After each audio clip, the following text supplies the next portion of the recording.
while we're here. 2020 plus Cyberpunk 2020 second edition game. Episode 25. There won't be a second part. Just the first part. We're doing a half episode today. Drumurboy, thanks for that sub. Waiting for it. The music First part will level's be so low. good. The second part couldn't possibly top it. So Dude, come on. What is this? A Cain Damiel versus Seth match? Come on. You'll pay for the whole seat, but you'll only need the first half. The first half of it? Oh, man. That's one that I'm going to use when I need a really awkward go-to. All right, perfect. You're welcome. I beat Cyberpunk 2077. I was actually surprisingly close. I thought I had forever and a day until I beat it, but I had actually gotten so close I only needed like 8 more hours to beat it. so did you only do the secret ending? I did the secret ending, and then I did the other secret ending that isn't so good. The secret ending where you end up as a shitty, stupid dumbass. I know what you mean. Yeah. Okay. You need to like. I still believe the best ending is the star. So you need to. You'll have to wait until a DLC comes out, so I have a reason to reinstall it. Because the reason I beat it was so I could install Arc, because Arc requires 210 gigabytes, and I'm sitting here thinking, what the fuck does this game have that requires 210 gigabytes? A full body scan of Vin Diesel, apparently. That's Arc 2. Arc 2. Oh. And even just watch the star ending on YouTube. So, as I said, I think You it's the think best I'm ending gonna ever. spoil myself after somebody already was like, "Hey, Arthur." Yeah. Well, for one thing, I did just spoil Glimo, but on the other hand, he should have known better. So it was like, "Hey, you should get this ending, and this is how to do it." And I was like, "Well, okay, all right, thanks, I guess." It's your fault. Arthur hurts you, apparently. Yeah. Yeah. I'll play the star ending when I actually get around to actually playing that game, and I'll tell you all about it. Perfect. We're trying to launch an Arc server, and every time I go to customer support, they're like, "Do this thing," and I'm like, "I sent you a picture of me doing that thing in my last email," and they're like, "Well, do it again." I'm like, "Here's a picture of me doing it now." The response is exactly the same. So I don't know. Apparently, they think I'm an idiot. It's so weird working with them because they've actually been really good up until now. Like their customer service has been immaculate, and for some reason, Arc has made them shitty and bad at their job.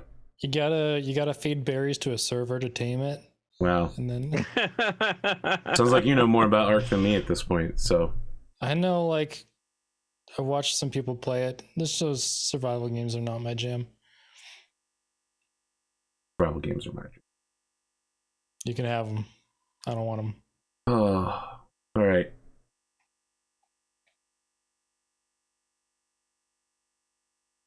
Now I have to tell you, everyone here is going to be shocked, but I think this show has less than 10 episodes left. What? Correct. Damn. Hey, what do you mean, what? Correct me if I'm wrong, but we have a lot of people, basically everybody but James, heading toward a final arc for their character and the end of the season storyline. It'll still take a year and a half for us to get 10 episodes in. So. Yeah, don't worry about it. We'll still be together forever, Glimo. AP, say the word, and there'll be one episode. Wow. Holy shit.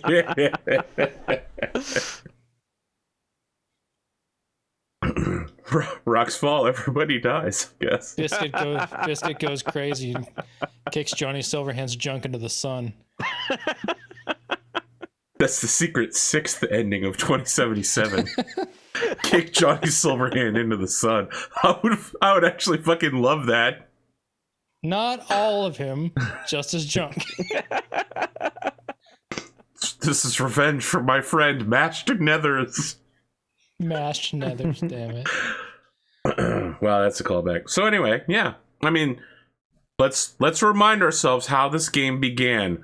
I was literally like, 2077 isn't out yet, and Dave was like, I want to play a tabletop RPG, and I was like, fine, I will throw together a game at the last minute. That's what you've been watching. It's something What? I designed in my free time. What week is it? This 25. The 25th that's- episode. Like if we make it to 35, that's like pretty good. Yeah, that's as really far as long. actual plays goes.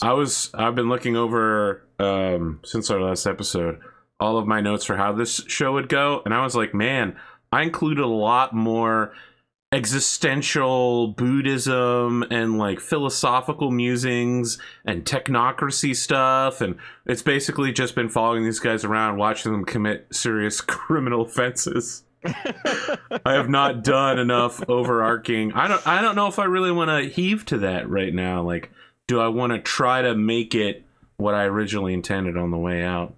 Hard to say. This is a hex crawl of post-apocalyptic cyber trauma, you know. I was thinking this morning, AP, that like with Rogue Trader, where I've written sort of like a 3 arc story, and when Dave first joined the campaign, you know, I threw some ideas out at him for his character that would have completely derailed some of my original planning. Now, he didn't go with those, so I kept my original planning in place, but I was just thinking about how much I nearly fucked myself by letting Dave completely derail my original storyline. What was the, which one was the derailment storyline? I'll tell you what, ask me when we play Road Trade next to it and derail this conversation with talk of another game. No, we can just do a whole intro episode, you know? It'll be 1 minute, 1 hour, 58 minutes long, and then we'll do 2 minutes of outros. And so when people click the skip intro link, just goes to the end. We've already done that. That was. It's like, no, we've done that. But it amuses me when we do things that hurt the audience. Should play a game of derailments where everyone has a different character sheet from a different game. We do an episode of this show where Wolfgang is a dungeon master and leads the 3 of you on a Dungeons and Dragons. And your luck in rolling is based on your character stats. One person's playing Dungeons and Dragons, another's playing Pathfinder, another's playing 40K. Wow. Yeah. Incredible. Do it. Then I'm in the corner playing Paranoia. Oh, man. You You're know, doing it has been run. my dream to one day get like a 10 episode long Paranoia arc to you know, get through all of the clones and actually investigate the story of the game. And also do one of those like donation style games where players can donate directly to screw with the players. I mean, viewers can donate. Yeah, directly. viewers can donate to screw the players. People love doing that stuff. So Although players screwing other players with money, that'd be hilarious. come on, too. what is this? Solaris Knights? Yeah, that's your trade-off, Glimo. Congratulations, because this show only gets 1 season. Solaris Knights gets a second one. There's one You thing. could call the show like it's an anthology series called Pay to Win. So does that mean that Red is coming up? I haven't started doing anything about Red, except I already have a full campaign of Red planned. I mean, that was except I've done everything. Yeah, I've done everything. I've even got some of the overlays and artwork ready to go. I actually had the artwork done before this game ever began. The real problem with writing a whole campaign up front before you have players, though, is when you go to actually recruit players, you keep thinking, no, I don't want to put this person. It'll just ruin my campaign that I've written. Yeah, that happens to me all the time. Ask him about the card game. Don't ask me about the card game. We never really ever did get to that card game. No, we played it twice. Bum, bum, bum, bum, bum, bum. Yeah, I don't know. Beating 2077 is the most cyberpunk thing I think I can talk about. So, Glimo, what do you got? Let's see. So I'm a consultant, and in a typical month, I try to bill between 160 to 200 hours, depending on how many working days are in the month and how busy things are. If I've got a really big project, I might go to 250 hours. I billed over 340 hours in the month of May. So I'm exhausted is what I am. And I haven't done anything other than sit in this chair and work. So, yeah, don't really have anything. I'd be really scared if you build 150 hours in the month of June. I'd be asking a lot of questions temporally.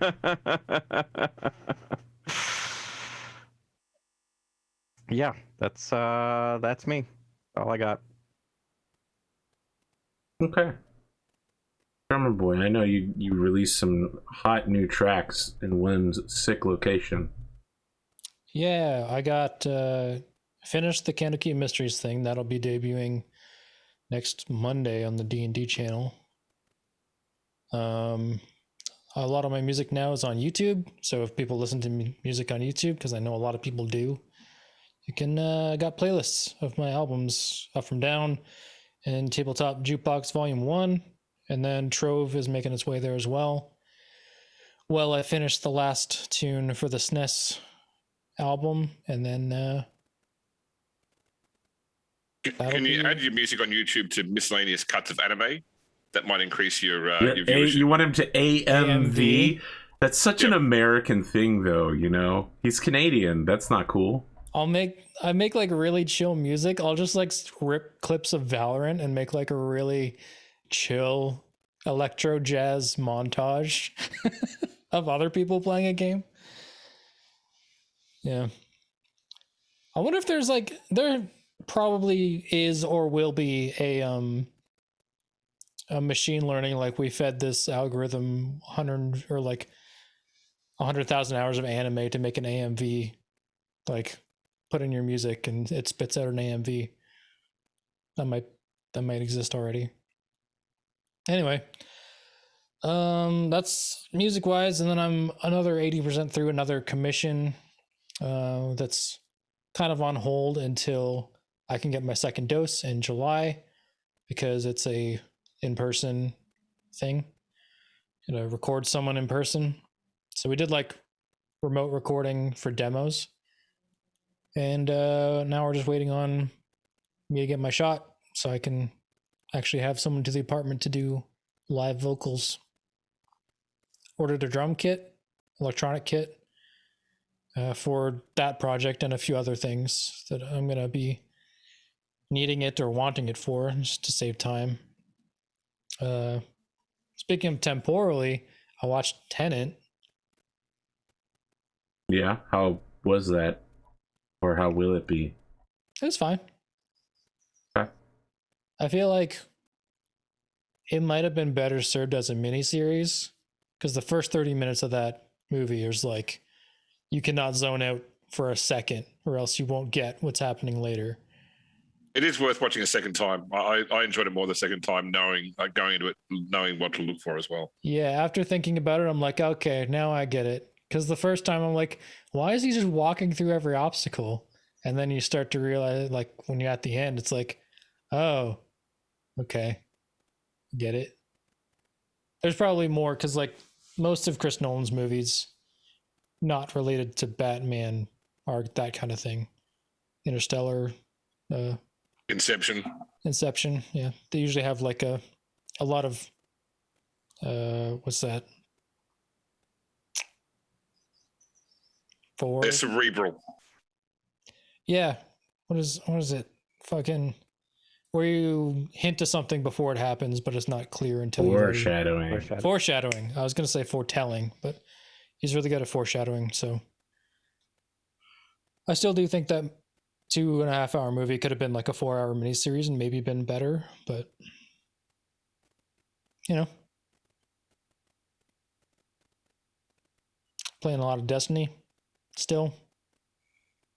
Playing I finally got a good build in Path of Exile, like solo self-found, actually found some best in slot gear, so I'm not dying to the the end tier stuff or the end game stuff. It's pretty cool. Looking forward to I might pick up Phantasy Star Online New Genesis.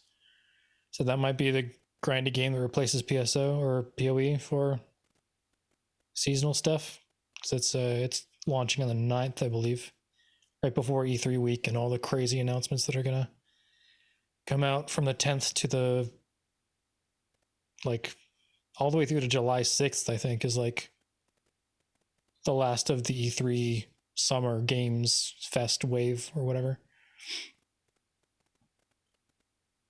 That's it for me though. Just music and games, and hopefully that drum kit arrives soon so I can start mapping stuff to it, because that'll be super interesting to map like synth wavy drums to for my next album project, which is like the synth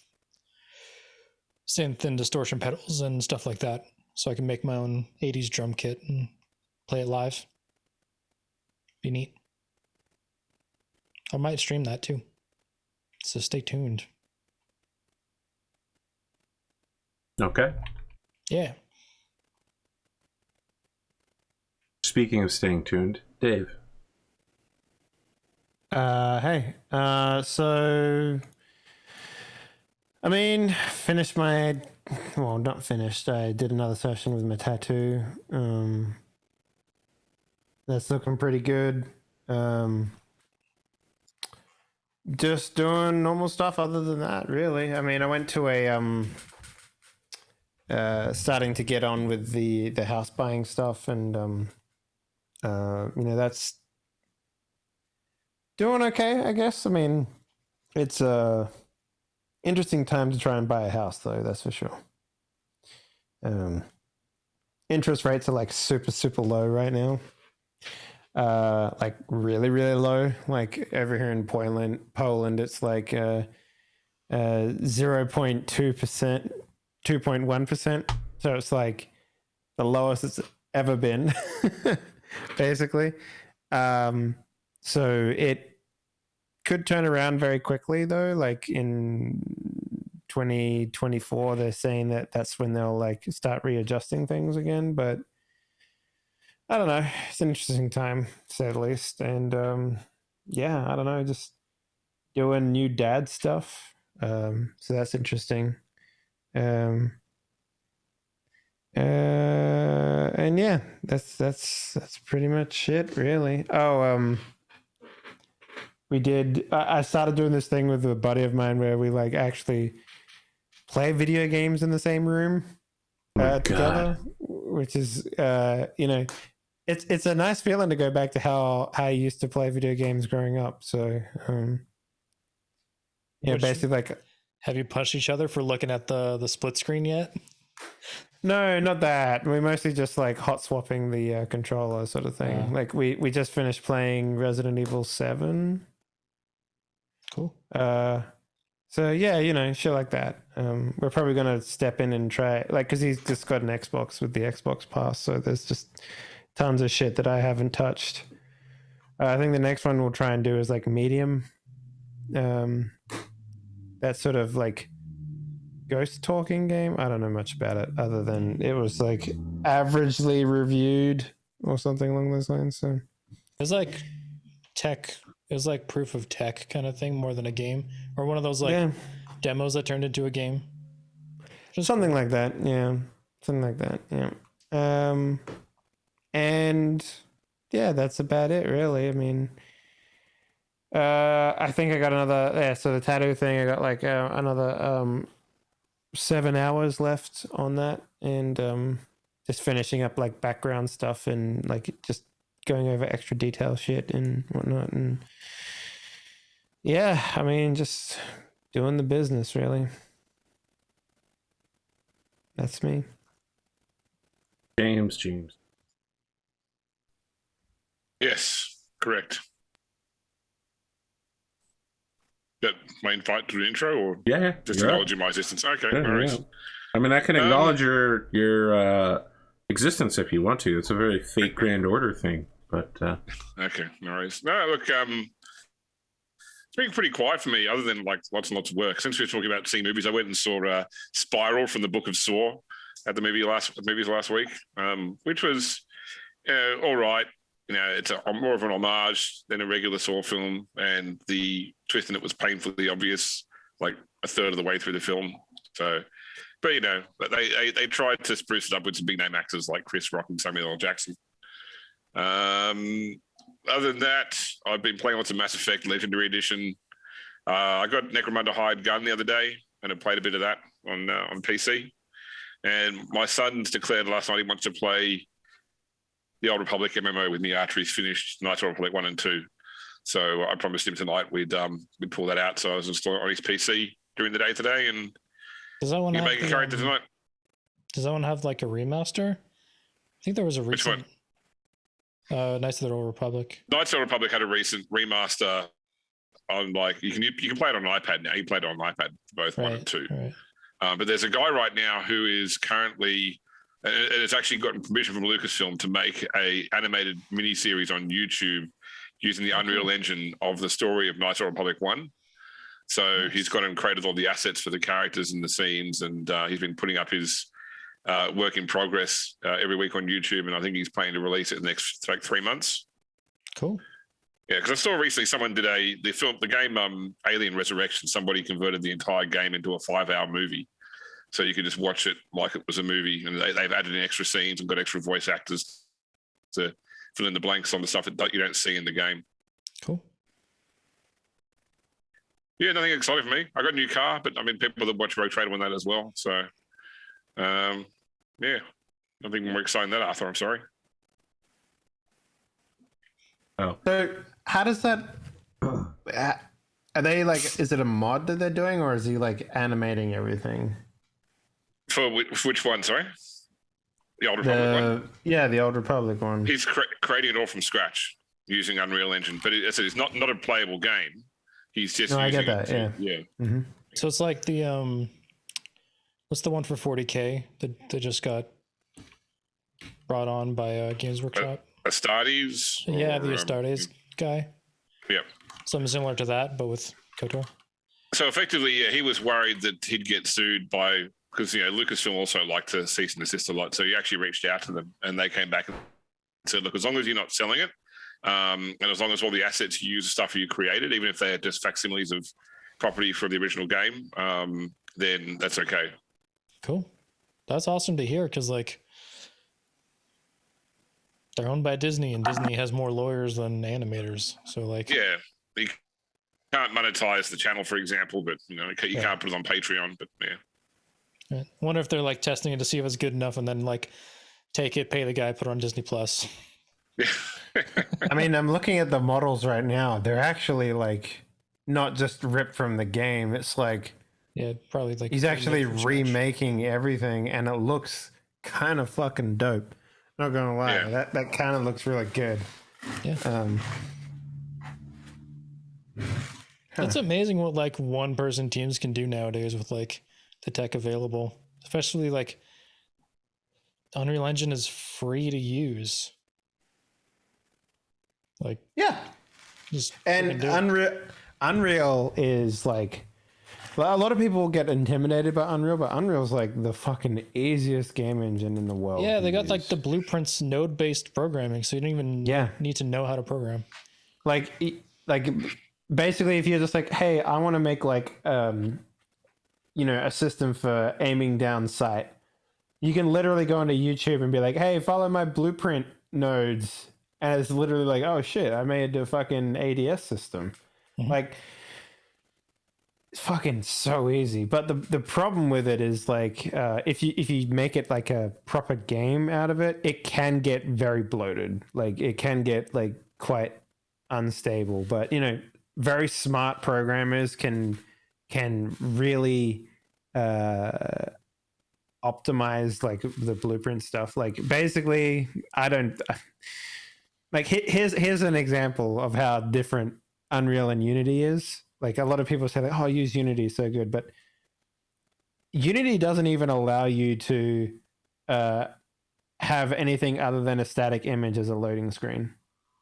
Like that's one of the most basic fucking things in video games. But There's probably like the Unity thing has a lot of developer marketplace stuff, so there probably is someone that has like a pack to do that. Nope. It's not it's nothing you can change. It's literally like, how you get like a loading icon and it spins, right? Right. Yeah. You can't even do that shit on Unity Damn. because it's just a static screen. Really frustrating. But there are workarounds. Like you can do like video stuff in between, like loading different scenes and stuff. But it's just like it's a really limited system, but yeah. At least they Did don't you have see to. that? So did you see that they've announced yesterday they're doing a full remaster of all 3 Crisis games? Yeah. Yeah, I saw that. I don't know why you would need to. It's like they need to destroy current gen video cards. You know. Yeah. We're gonna make a game that you can't even play on a 3090, even though you can't possibly buy a 3090. Oh man, do young kids even know how much of a fucking meme that was? Like, I don't know. They probably will know. Yes, because it's still a meme. Yeah. I just saw a copy pasta yesterday about a dude trying to get a new graphics card going into a shady back alley computer parts dealer. And they were like, "Here, let me demonstrate it by running Crysis on this box." And then they turned the computer off. They put it in a bag. They handed the bag to another guy. You hand the guy the cash. You know, as you're on your way out the door, you want to test it. You plug it back in. Everybody gets real nervous. You turn it on. Everything black screens. You check the box. There's nothing inside. You get into a gunfight. Yeah, Crisis literally was in a meme made in the year 2021. Don't worry about it. It'll be here forever. Speaking of memes, my wife and I often communicate using just memes or animated GIFs using like Messenger or what's it on Apple, the Apple communication thing. But she's just sent me a message saying that she's at the local shopping mall right now, and she sent me the GIF of like the freaking cash out everywhere. So I guess there's going to be a credit card bill today. you should send her the GIF in reply of Jane Jetson taking the wallet instead of the small wad of cash from the husband. Yeah. Wow, that's a callback. Yeah. You're worried about the kids not knowing about Crisis. Do they know about the Jetsons? What do you think, Gen Zers, youth of America who follow me, who are quite a lot of you, because I'm popular with the youth? George Jetson was born this year. Oh, wow. Fuck off. That's dark. Here's what I like is that I'm like, don't worry, we're going to end this show soon. 10 episodes. And Glimo's like, no, it hasn't been very long. And then Chatty's like, actually, it's almost been a year. Right. Like, what do you want Glimo, from me, man? Let me put this in perspective. I will have a new child by the time this show ends. Like 100%. Like Were you even married when we started? yeah, Oh. of course it was. What do you mean, of course? I don't know when you got married, man. Who's the one? Oh, Spooty got married. Yeah, Spooner got married. That's where it was. Ah. Yeah, All right. the Jetsons was set in 2062, and George is about 40. So I imagine there's kids nowadays that know the old shit because, like, when I was growing up, my dad had like Thunderbirds VHSs that we watched. I don't even know Marionette what that is. Thunderbirds or Go. Thunderbirds has been know. redone recently as well, so Yeah, but it's not the it's not like the puppet marionette stuff anymore. It's like yeah, that's right. more CG. Yeah, man, Thunderbirds. Oh my god. I had like the bloated green. So you don't know Thunderbirds, Arthur? Nope. Did you see Team America Wow. World Police? Yes. So I that, was that about was to say it's literally that. Yeah. yeah, it was a piss take. That Team America World Police was a piss take on the technology behind the Thunderbirds, Yeah, like the puppets that walk around with their arms out the whole time and turn it like this, you know. Okay. Yeah. So, little miniatures and stuff. Yeah. Remember joking with my friend that like they're like the little red rocket was like taking off, and the marionette or the guy that controls it with the string would sneeze and just. He was sick. So this is my Thunderbird story, which also relates to Star Wars. So my sister works in the publishing industry, and the new Thunderbirds was coming out at the same time as Force Awakens. And in the middle of the year, around June, there's these big trade shows for all the manufacturers, so all the retailers to go to see what toys are coming out for the like November Christmas season and place their pre-orders with the manufacturers. So she, as a publisher, because they were publishing the Thunderbirds books, was there seeing what Thunderbird toys were going to be on offer for that Christmas season. But at the same time, she used to publish Star Wars novels when it was still with Transworld Publishing. And she saw there was like the Star Wars stand where you could see all the Star Wars toys coming out. Then was a separate Star Wars stand which had all of the Force Awakens toys, and that stand, because like a lot of, at that point in time, a lot of the character names were still secret. A lot of the storylines, you know, before the release of the film, Lucasfilm kept a tight grip on the information. In order for the retailers to go in and see the Star Wars, the Force Awakens display, only like the CEOs could go in, and it was in like a sealed booth with an armed security guard to stop people from trying to steal information about the Force Awakens by looking at the toys. They had to sign NDAs and everything before they could go and look at the toys to order them.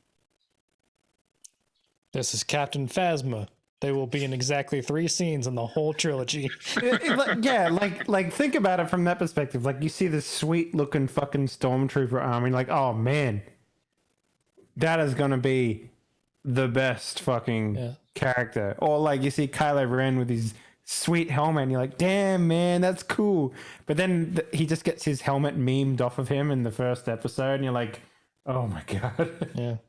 Well, like they did Captain Phasma, like they did Boba Fett in the first, because he was just like a cool bounty hunter to sell a toy. That whole franchise. But he was cool the entire time, you know. But now they're giving him his own series on Disney Plus, so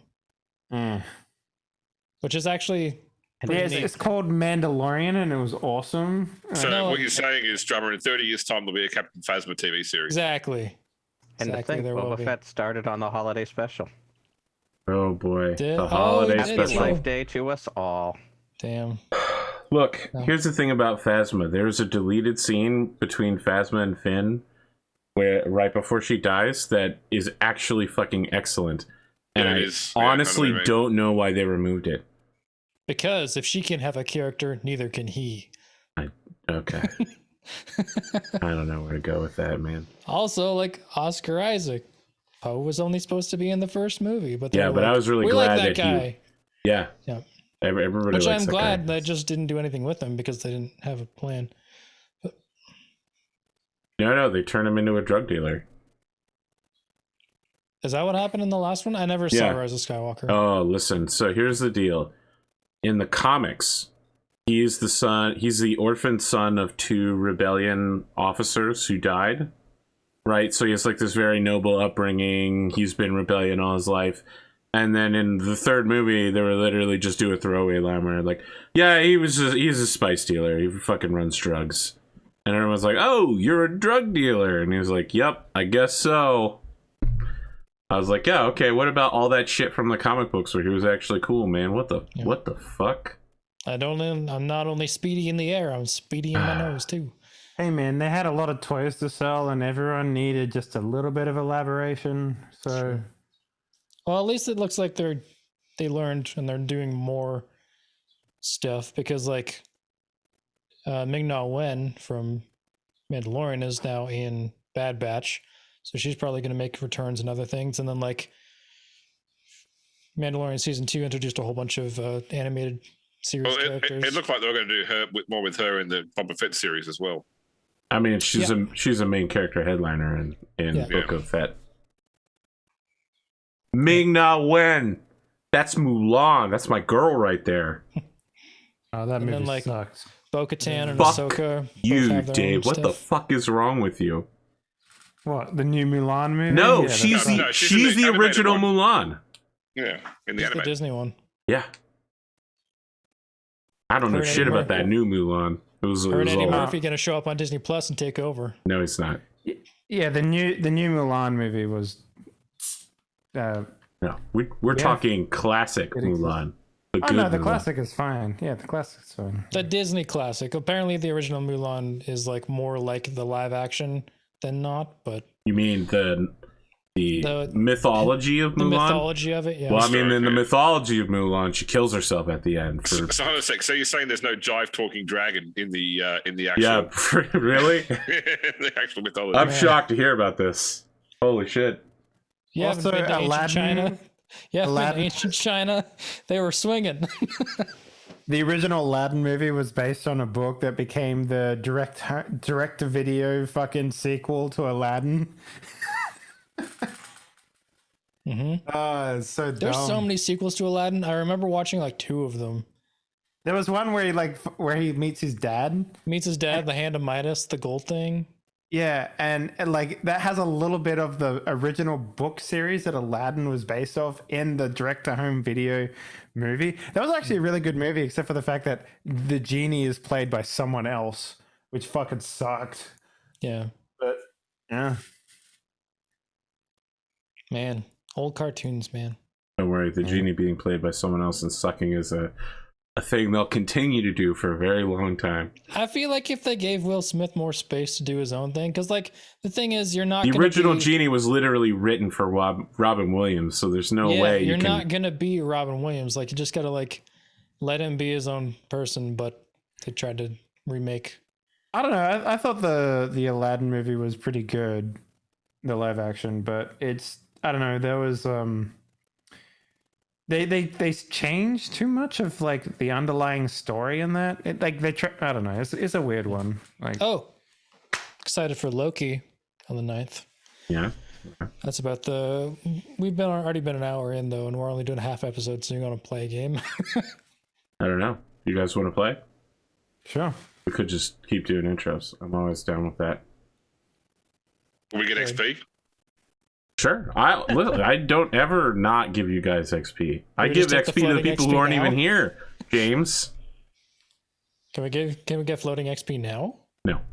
Want to do a shopping episode? I know Dave wants to buy some stuff. You have more than shopping that you need to work Oh yeah, on. Dave has like a whole Discord post, like I multiple completely lines forgot of, about that. multiple See, lines of this is what I'm exotic here for. weaponry. What? I haven't. This is the first I've heard of any of that. That's in the No, Discord. It's been on our Discord for like a month. Okay. Oh, he's not in the secret play Discord, guys. Yeah, yeah.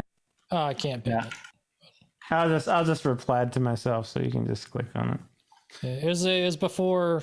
Oh, Yeah, you guys have a Glimo secret memeing player him. Discord? I forgot about that. Right? No, am I No, wrong? yeah. What? No, it's the Yeah. cast meeting room. Oh no, here it is. Royal Onfield Ordnance Liquid. There's actually a whole Discord server to talk about Arthur's shows without Arthur on it. So There is, that does exist, James. There are actually two of them. I think they've both been abandoned by now, but there are two servers like that. Hey, there used to be a MySpace page where what a backstabbing arsehole I was. So Wow. MySpace. Was it run by Tom or whatever his name was? Was it Tom? No, Tom's Tom. everyone's friend. He would never backstab you. But was his name Tom? Was it Mike? I don't know. It was something think it I was like think that. it was Tom. What's MySpace Tom doing nowadays? Just fucking living life as a billionaire, likely. Okay. Let's jump into today's episode of Critical Role. It's your turn to roll. I criticaled. Listen, I don't want to hear about all the criticaling you did to yourself. Hey, we could call our viewers the Cretaceans. No. I like it. Meanwhile, Crustaceans. that no. Also no. We can talk about carcinization though. Previously in the last episode, you decided to accept a job. Then all of you came together to make a plan, so I don't have to do anything this episode. You're just going to spend your time talking to each other. Go ahead. Talk. Do it. Perform. Bishop Act for Wolfgang us. wanted to talk to Dante first. Oh, shit. That's what I had for notes here was that they said they wanted to talk to Dante and Okay. fade to black. What do you want to talk to Dante about? I honestly don't remember. yeah, I think it we was wanted whether he would be pissed if you guys were going out if we were taking Bishop's job to go after the punk knot. if this mission would in any way impinge upon his Oh, that's situation. right. Because fucking what's his face, Johnny Silverhand was like, "I'm here now. Oh, I've come." MySpace Tom is now a travel photographer. Who knew? So is Mr. Fierro in? Yes. All right. Is it just me doing this, or are there other people joining me as well for this discussion? I'm probably. How busy is my character now?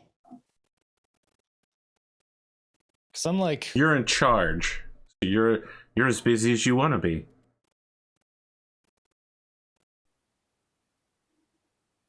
Because, like, I'm still loyal to the team. Like, I want to be on the team Sure. still.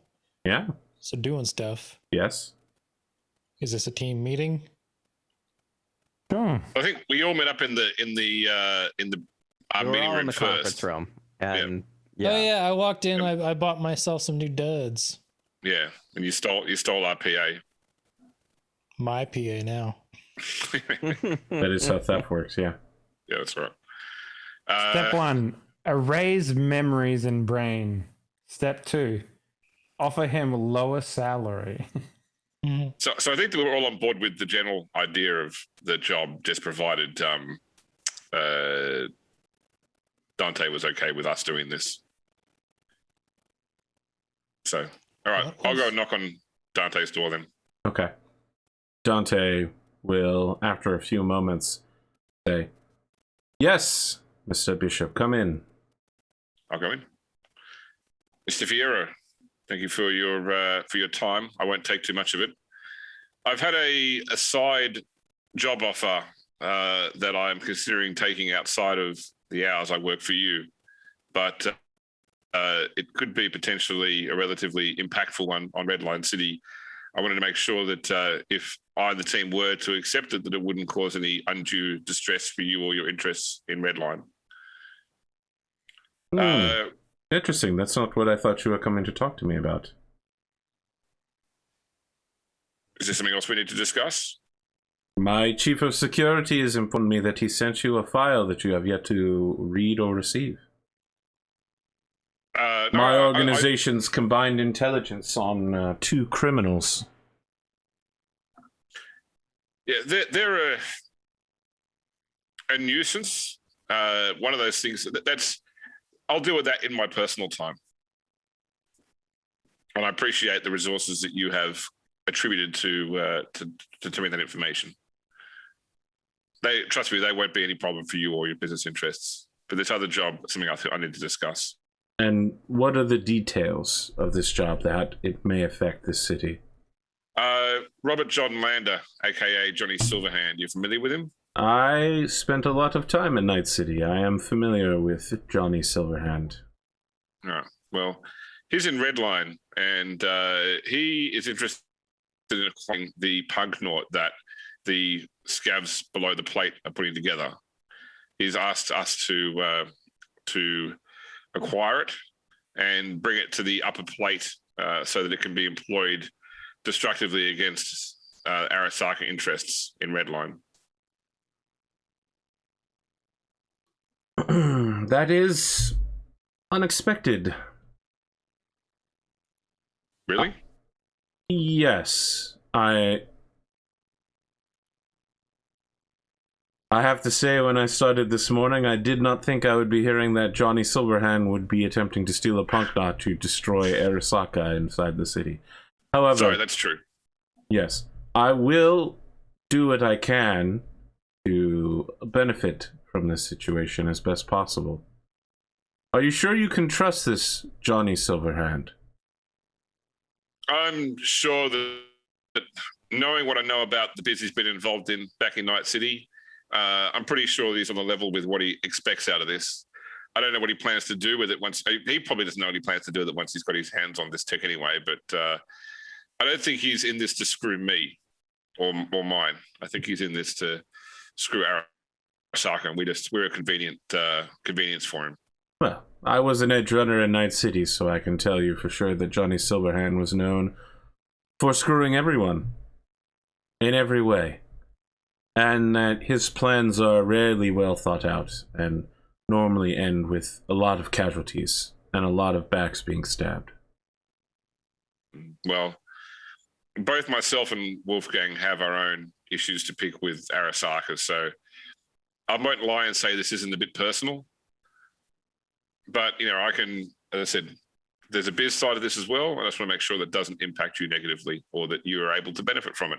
Let me know before you begin your run. I will do what I can to benefit financially, morally,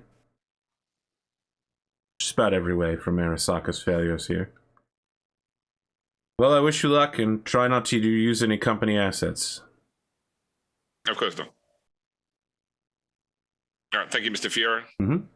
Enjoy your evening. So Alphonse, we're gonna steal a punk knot.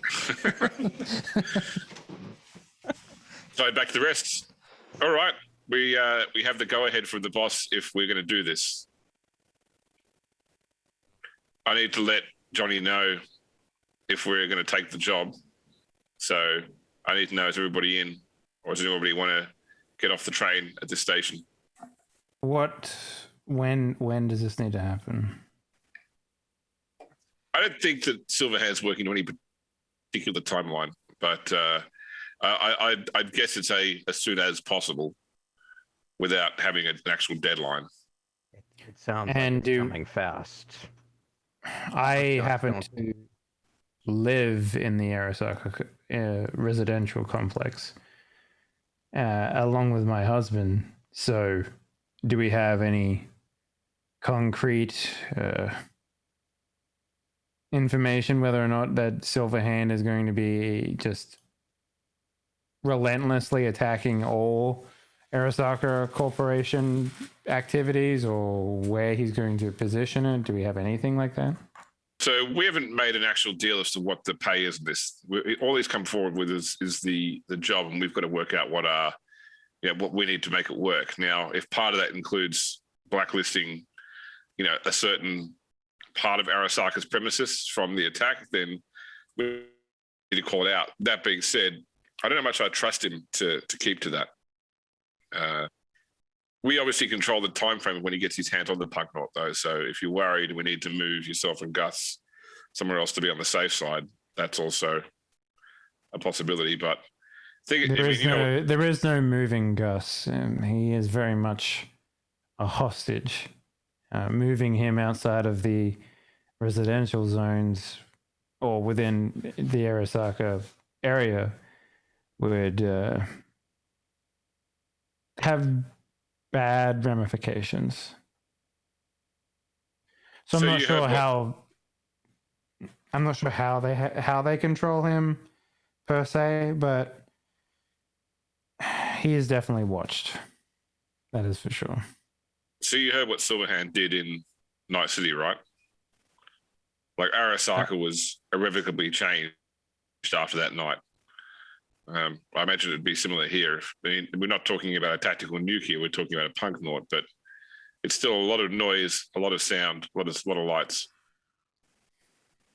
Okay. Arthur, do I have any information about what exactly they're holding Gus, how they're holding Gus, or what the story is there?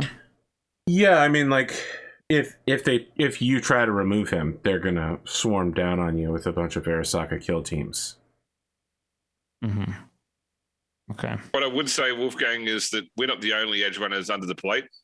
If we don't do this, someone will probably find someone that will, and will have no control over the timelines involved. Oh, James. Right. You're literally, someone has to control how the axe falls. Shouldn't it be us? Oh, man. Oh, it's literally the worst.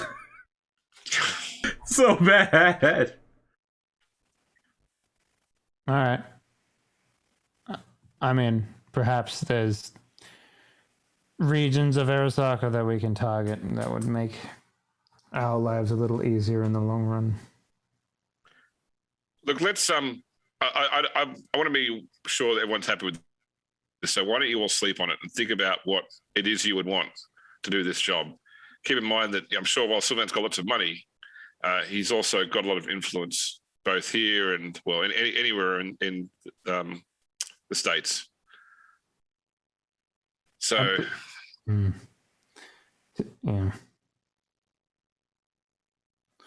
But he's not like, we're not talking about working for a corporation here.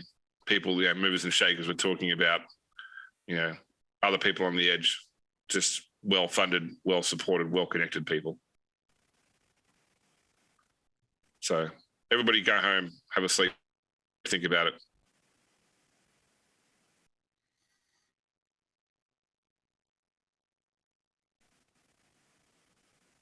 All right, I think that's scene. Okay. All right. Clackerboard falls.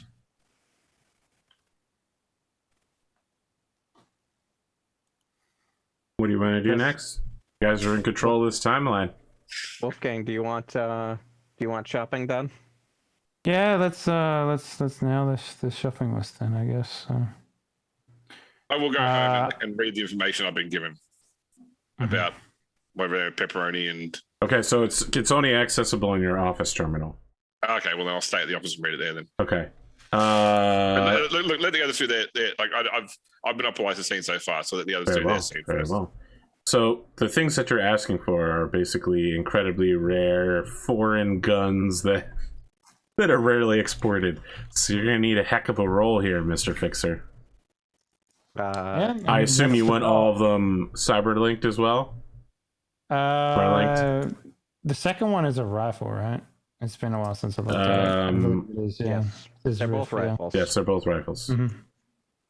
Oh, one's a sniper rifle, right? Okay, I was wondering what that was. Okay, yes, I would enjoy them both being cyberlinked. That's why I have the cost of the cyberlink next to it. So, tell me what I need to. 25. I need a 25. Yeah. I'm gonna. Not only you're asking for rare country-specific guns, you ask from countries that are literally in two opposite hemispheres.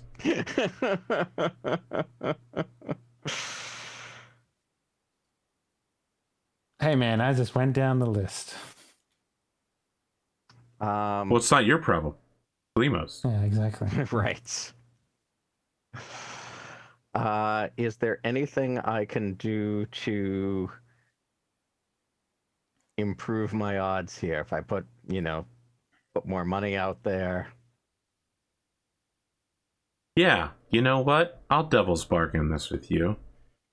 If you break into your dad's network and basically just step in there and just be like, I'm in charge now, bitch. Dude, not specifically to him, but for the people that work to him. If you basically step into the network and are like, okay, it's me, I'm in charge, I'll give you a +2. Okay, yeah, I'm not ready to have that fight yet. You don't want to have that fight yet? Okay. Well, I'm certainly not gonna. I know that I have to burn that bridge, but I'm not gonna burn it over getting these rifles. All right. I got another one to offer you. Okay. One of the group's enemies, and you have so many, I feel like I could just say the group's enemies, will track this shipment and be aware of your current location as a result of this deal. And I'll give you a +2 for that. Y'all are dripping with enemies. How bad you want these rifles, Dave? Look, man, we got 10 episodes left. Bring it. Why not? All right. So that's a +2. So I need to hit a 25. That's like a 50-50. All right. I'm going to do that and throw... Is this for both rifles, this 25, by the way? Or is it like... 25 will be to sit down and make the deal. You'll have to negotiate from there based on price and ammunition. I mean, I'm pretty sure the ammunition is the same for both. I mean, I don't know about the liquid propelled one. I think that uses a special type, but let me double check.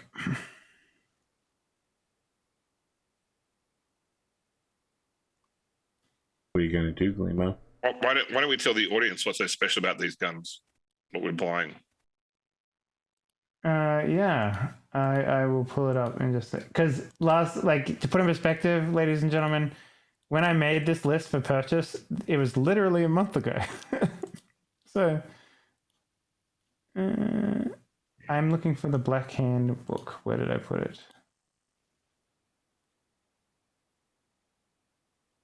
You know, that was the saddest part about 2077 is that Morgan Blackhand never showed up. I mean, there was stuff about him. Yeah, there was stuff about him, but man, you know how Game of Thrones was about the Game Bowl the whole fucking time, the two brothers beating the shit out of each other, and then it finally happened in the end?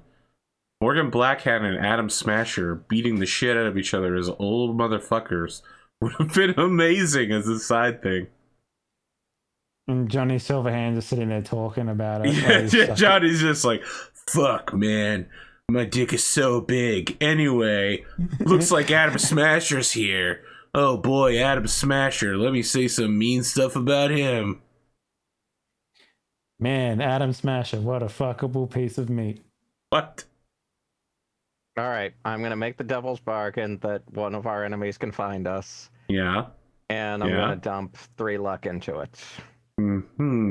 I see. Okay, so okay, so the Roy Enfield Ordnance Liquid Propellant Assault Rifle is a twin magazine liquid propellant whoa, holy shit.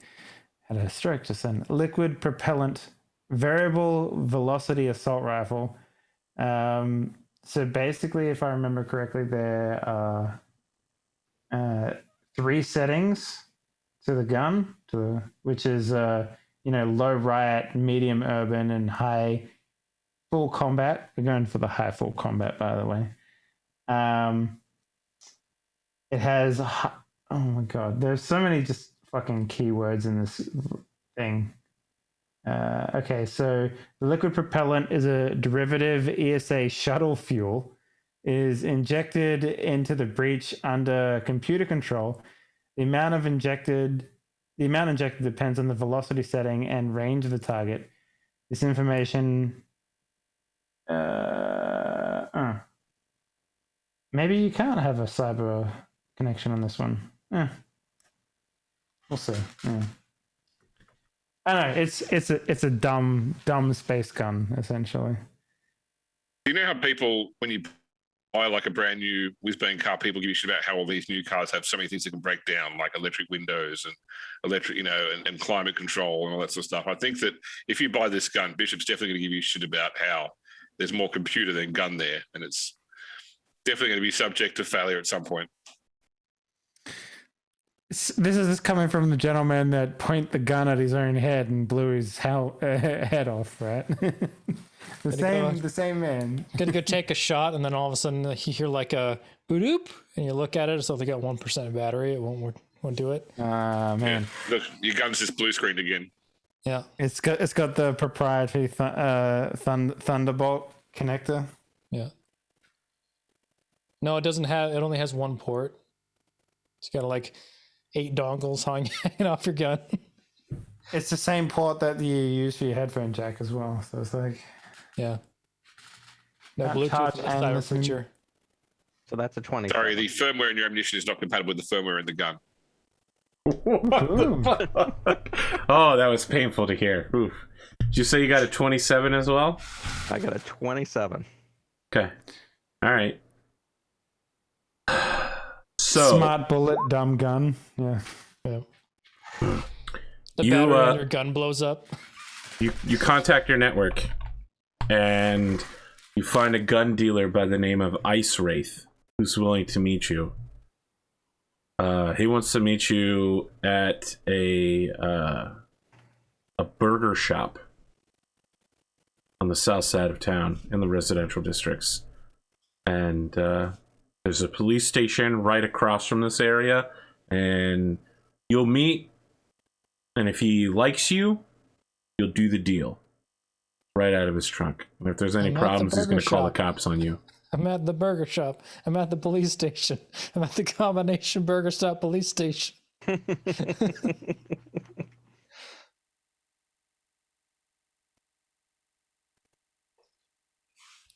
who do you bring? I bring Wolfgang. Oh yeah. Okay. Do you want my skateboard just in case you have to ride home naked?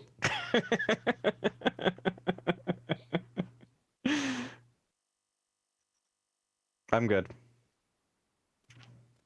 Now, before you do this, Dave, are you aware of the rules for the ammunition of the TOA Type 00 Kai? I am not. All right, I'm going to speed run the rules for you real quick. So in Cyberpunk 2020, most guns no longer use cased ammo, which means they don't eject a shell at any point.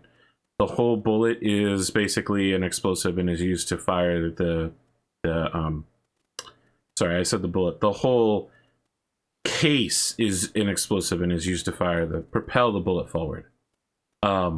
This gun is cased, and it will eject a casing. And every time you eject the casing, there's a 15% chance it will cause a fire, because you fire a superheated plasma round.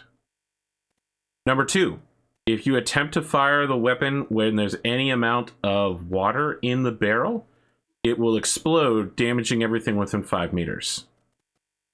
Number 3, if you fire the weapon any faster than one round a round, there is a chance that you will set the gun on fire.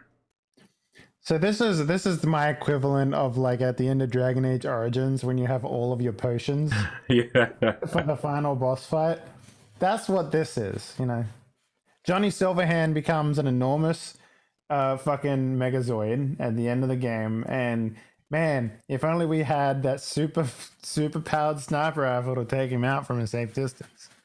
You know, that's what this is. Number 4 is you cannot use hollow point, explosive tip, or fragmentation rounds with this gun. You can only use armor piercing, tungsten carbide, depleted uranium, and titanium, and all ammo costs double. And number 5 is you can only fire it 25 times before you need to plug it into the wall and recharge it. Damn. That one can't be real. That's real. That one. It's EAE. It's electro thermal ammo. It's got the battery life of a freaking Nintendo Switch. It's a sniper rifle. It's electrothermal ammo enhancement. Well, I won't take that contract for 26 kills. 'Cause that would be awkward. Also, when One the next guy, model comes out, they 2 guns. When the next model comes out, they reduce it down to like only 12 shots as well, in your interests. Sure. But you can get it in a fun color. You can buy a hip package that costs 75 euros that will allow you to fire 100 times, but it basically requires you to wear a fanny pack, fire the gun. I mean, I wear a fanny pack 24/7. It's great. Wolfgang is a man of taste and style. Well, like I said, There are I stylish don't fanny packs. Hey, Wolfgang I shops at the understand. Gap, and you know it. Oh, surely it's at least American Eagle. no, it's Men's Warehouse actually. Although, you know, Men's Warehouse, but when they We started already going did into the Men's Warehouse. We did that the already. episode with the He George says is- walking out of an Abercrombie and Fitch. I got that sailor boat look, you know. Old Navy? Yeah. I got like a fucking. I have a jumper, but I'm not wearing it. But I've tied it around my waist. It's armor piercing Kevlar jumper as well, so it actually gives me rump protection from bullets from behind. So Wolfgang subscribes to the Jinko subscription box. We already did that one too. I don't know what Jenko's is. It's I'm the sorry. jeans that who was can't remember the name of Brian's wife. Jillian? Jillian. Yeah, that was her character wore Jinko jeans. Yeah. They're literally in Maxine Martini's. Oh, I thought they were like parachute pants or something like that. Well, Wolfgang subscribes to Maxine's subscription box. Yeah, it turns out she retired to become a fashion blogger. Yep. Wow. Okay, so I'm just warning you, before you go to buy this gun, you basically have to buy all the ammo you want from this guy, and all the ammo cost is doubled, and it's already increased if you buy armor piercing rounds. So, like I said, this is basically going to be for like that special mission where we go into space or something like that. So okay. All I right. have to fire nuclear round tipped hollow points at fucking Elvis Presley as he tries to make a nuclear radiation zone out of the last remaining parts of North America. So Operation Peanut Butter Bacon Sandwich. By the way, if they're still making James Bond movies in the cyberpunk future, they're gonna be fucking wackadoo as shit, right?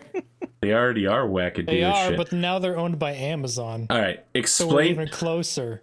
Explain to me what the Cyberpunk. two of you look like when you approach this meeting at a cheap tofu burger place. I look like a guy who's probably there to like check the. Like I'm wearing what I normally wear. I'm not trying to like hide who I am. So you basically look like you have way too much money to be here. I mean, yeah, sure. You're I wearing mean, discreet armored executive clothing, right? yeah, Okay. basically. Yeah. Casual Friday. Pascal? Pascal's in his usual biker leathers. I heard the tofu ramen here was delectable. Sir, this is a burger shop. We don't make ramen. And No, what the this burger gas station patty called? is made out of noodles, Arthur. You're also talking to a policeman. You want to be talking to the burger joint over there? So here's the thing. Ramen pizza actually is a thing where you use uncooked ramen block. Well, I mean, ramen is already cooked, but like instant noodles as the base for a pizza. So I can't fully fault you. I mean, there's an I entire... literally saw. I bought a Thermomix the other day. Okay. And if you don't know what a Thermomix is, Thermomix are basically like a kitchen device where. It's a cult. Thermomix is a cult. Okay, but It's anyway, like When it's James like comes out swinging on that one, it's bad. Yeah, it's like joining Amway. The only thing is, it's more like CrossFit. Once you have a Thermomix, all you can do is talk about having a Thermomix. so anyway, this Putting device. ramen burger into Google put up like 17 images of exactly what Dave was describing. Okay. Yeah. Also, and it's also can't dried get one ramen is here. like, it's a whole repair industry, dried ramen nowadays. You have not seen those videos where people like fix a sink with ramen? Anyway, I to finish off the story, I was looking through a recipe on this thing, and I came across a fucking what was it? A ramen pie. So it was a pie, like a cake sort of thing, made out of ramen noodles. But inside the ramen noodles, they had berries and fruits and shit. And I was like, damn, that sounds awful and super high calories. Like one slice of that is like your daily caloric intake. So is that like your run-of-the-mill Thermomix recipe? No. The Thermomix recipe is just standard shit, except it tells you step by step how to do it like a baby. And I'm all into that because I don't have taste buds. So to me, cooking is literally like, I could probably put more salt in this. So we've got 10 episodes left, roughly. I can guarantee you that Dave will mention Thermomix again sometime before we end the show. Wow. We'll make it a segment in the intros. Hey, What's man, Dave's look. Thermomix up to this week? Oh, I thought it might be interesting because Arthur runs a cooking show. I don't know. Thought it might be interesting to talk about that shit. Man, but- I was memeing on AP real hard yesterday. Yeah. I'm only happy because it's a meme. Not because I want to hear about it. Just because it's like, for me, Thermomix it's like being in a Tupperware party, all that sort of stuff. Like everyone's going to talk about it. To be fair, Australia is literally the country where middle marketing shit, Multi-level works. marketing, whatever. multi-level marketing works like crazy good. It doesn't work so much over in any other country I've been in, except for maybe America, but Australia is like... My in-laws are always doing what they're doing currently with their travel club, so they've been MLM'd to insanity. Yeah, and my favorite meme is like, oh, here's a friend you haven't seen in like 12 years coming to talk to you on It's Facebook. about the $2,100 Thermomix. fucking dollars for a blender? It's not just a Jesus blender, though. Christ. No, it's $2,100 for a change of life. No. We're done talking about this. No one is paying $2,100 for a fucking blender. If you had $2,100 and you had to give it to a mega church or a blender company, where'd you I wouldn't put give it to either of them. I would find some way to embezzle it from one of them. So NFTs, Arthur, gotcha. So I paid the equivalent of $600 for it here, essentially. So I don't know what to tell you. You buy a blender for like $25, man. Go $50 for a blender. yeah, Come on, you wanna Michael. be able to It's a shop dice blender. with it. What could it cost? $2,100 US? All right. See if it'll blend a Blendtech blender. So when you enter Glimo, almost everybody, or Pascal, almost everyone here is wearing Urban Flash. It's a lot of youth crowd, you know. The people behind the counter are all workers who have had their souls removed from their bodies in their mid-20s. And almost everybody in the place is between the ages of 14 and 20, just enjoying a nice piping hot tofu burger. Looks so real. Tastes okay. It's a step up from what Pascal That's usually the Judge Dredd thing, you know. from the bad Judge Dredd. Eat recycled food. It's good for the environment and okay for you. No, we're doing Outer Worlds. You've had the best. Now try the rest. Oh my god. God, I missed that game, but it was It dragged It was a on weird towards the end, but yeah, it had lots of good corporate jingoism, that's for sure. So the only other person here who looks out of place is an African gentleman sitting in the corner. Everyone else seems to have moved away from him, and he's moved a yellow wet floor here sign next to the table so that no one can approach him without maybe slipping, even though the floor is clearly not wet. Half of his face is replaced by a cyber plate and an ominous glowing red eye that makes him look a lot like Kano from the original Mortal Kombat movie. I was gonna say Cyborg from Teen Titans, but that works. No, it's fully Kano. He raises a cyber hand and waves it towards you. You're a cyberware dealer and you're a black market cyberware dealer, so you recognize that this thing is designed to look like a shitty old piece of trash, but is actually pretty high-end tech. Also, he's cyber to the gills, probably with recording devices and internal cell phones. Just a quick glance over him, you're just like, oh, okay, this guy's like me. Okay. Yep. All right. So Pascal will turn his eyes and hair red and walk on over. Name's Ice Rife. Pascal, nice to Heard meet you the big boss in this town, mate. Moving up where I can. Well, if you've got the chill bling of the Eddies, I got the guns you're looking for. Excellent. These will let you I'm attack the, the block, if you will. I'm the middleman in this one. Let me introduce my associates. Wolfgang, this is our mutual friend who has what you're looking for. He gives you a nod and looks over and says, look, mate, I don't do returns. So, I don't want to try to scare off any of the customers. But the kind of weapons you asking for ain't exactly something you can get caught on the street with. It's a lot to handle. You up for it? We understand. You've been warned. Alright, I need you to hold still.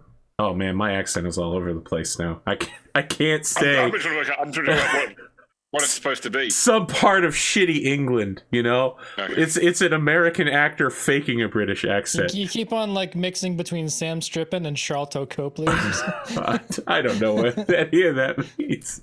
Oh, well, I guess I know who Strippin is. Look, I'm trying to do American actor faking a British accent. Charlton is the South African guy from District 9.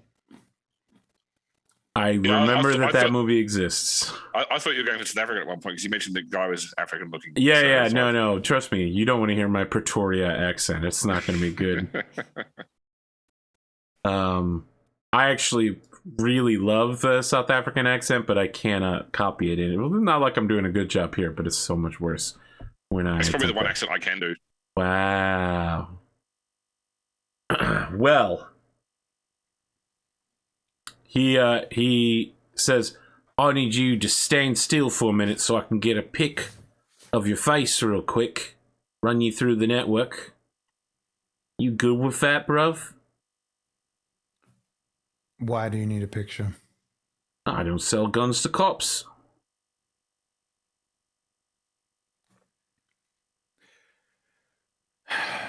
Really? You honestly think that we would be doing this sort of deal here?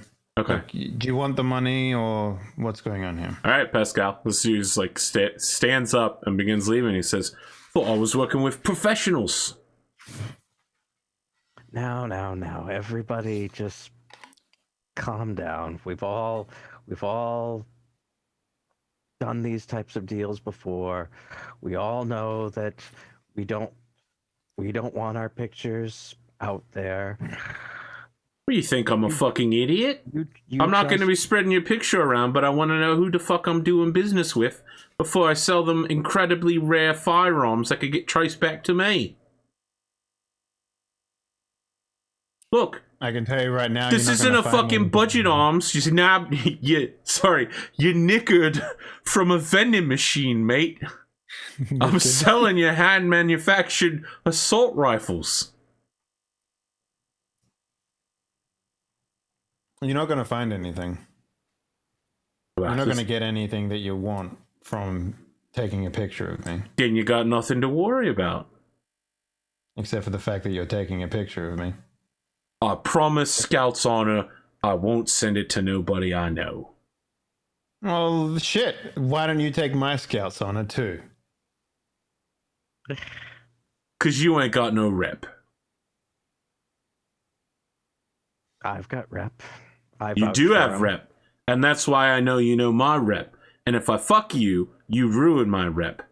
But this guy, I ain't got no fucking rep on him. What if I vouch for him?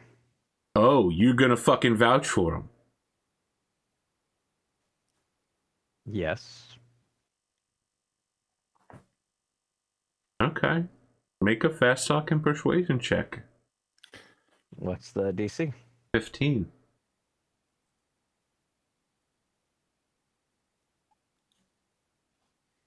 I'll throw my last luck at it just for fun.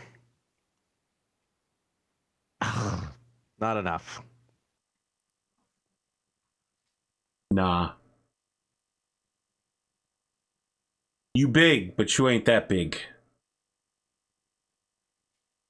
So I kind of sub-vocal to Wolfgang because we've both got the thing. I'm like, look, your picture's already.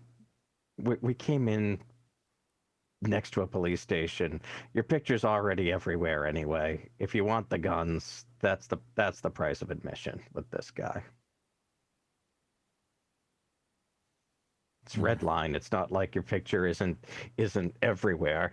Hell, Mash Nather's got a fucking ticket for not wearing a helmet. They recognized him from the back of a motorcycle doing 60 miles an hour. That 4K 60 FPS. Oh, I respond back like, you must forget. I've recently had my entire identity reconstructed from the ground up. I know. So nothing's gonna show up. Except for when this dude gets pinged eventually, and I'm #1 customer in the last month or so, buying the most extreme weaponry that you could probably buy.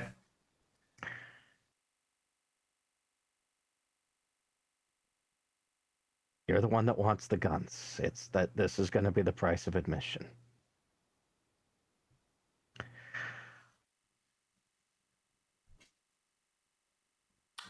My associate here is a little camera shy. Is there an additional cost surcharge that he could pay to remain more anonymous? I mean, he's probably already taken the fucking photo of me for being real here. I don't know why you think he didn't take it when he came in, but Right? yeah. You know, that's what Pascal was trying to say without, like he said. Pascal pretty much said that, but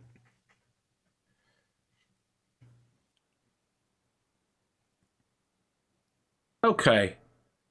I'll tell you what. There's no one that says I've Rafe isn't a particularly reasonable individual. We can add a little bit of a calm my nerves fee to the final package. How about that? Make me feel better. that work for you?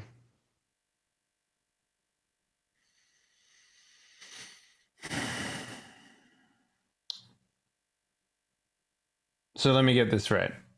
If I had not even come to this meeting for the purposes of curiosity, this conversation wouldn't have even happened.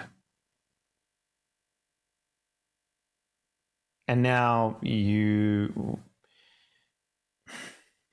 need additional money to calm your nerves, is that correct? Pascal, he looks at you with like, is this what I have to deal with? Wolfgang, do you want the hardware? You told me this is what you wanted. If the deal's not good enough for you, then let's I go. mean, the deal was fine, but he keeps asking for more. I have the money right here. If he wants to take it in exchange for what I'm paying for, fine. But don't make me jump through fucking hoop after hoop after hoop to get this shit.